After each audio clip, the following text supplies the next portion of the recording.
L'Algérie est aujourd'hui au cœur d'une controverse majeure. Cherche-t-elle à frapper indirectement le Mali pour freiner l'influence croissante du Maroc dans le Sahel? Ce qui se déroule actuellement dépasse largement une simple crise sécuritaire. Pour de nombreux observateurs, il s'agit d'un affrontement géopolitique en train de redessiner l'équilibre de toute la région. Depuis quelques jours, le Mali fait face à une vague d'attaques coordonnées d'une ampleur inédite. Des groupes armés, incluant des factions séparatistes de l'Azawad et des organisations djihadistes, ont lancé des offensives simultanées contre plusieurs zones stratégiques, y compris des positions militaires proches de Bamako. Des bases ont été ciblées, des axes logistiques perturbés, et une inquiétude grandissante s'installe. Ces groupes pourraient tenter une avancée directe vers la capitale. Le timing de ces attaques intrigue fortement. Elles interviennent seulement quelques semaines après une décision politique majeure du Mali, le retrait de sa reconnaissance de la prétendue République sahraoui et son rapprochement assumé avec la position marocaine sur la question du Sahara. Un choix perçu comme un tournant stratégique, mais aussi comme une provocation directe pour Alger.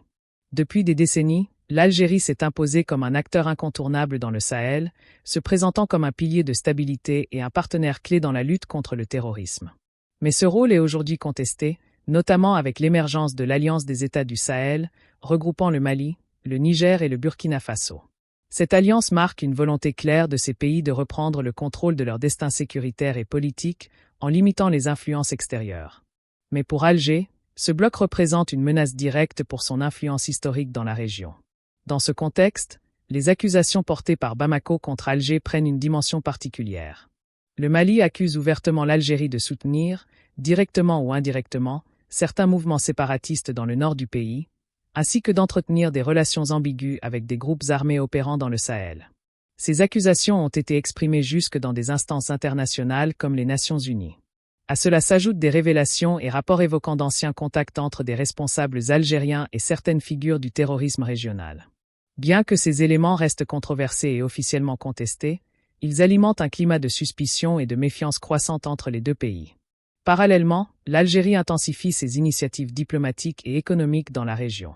Renforcement des liens avec le Niger à travers des projets énergétiques, relance du projet de gazoduc transsaharien, rapprochement stratégique avec la Mauritanie et le Tchad, autant de mouvements qui s'inscrivent dans une stratégie plus large. Pour certains analystes, ces actions visent à isoler le Mali et à fragiliser la cohésion de l'Alliance des États du Sahel.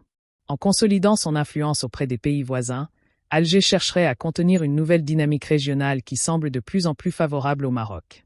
De son côté, le Maroc multiplie les initiatives en Afrique de l'Ouest, renforçant sa présence diplomatique et économique à travers des partenariats, des investissements et des projets structurants. Une montée en puissance perçue comme une remise en cause directe de l'équilibre traditionnel dans le Sahel. Ainsi, la crise actuelle au Mali ne peut plus être considérée comme un simple conflit interne.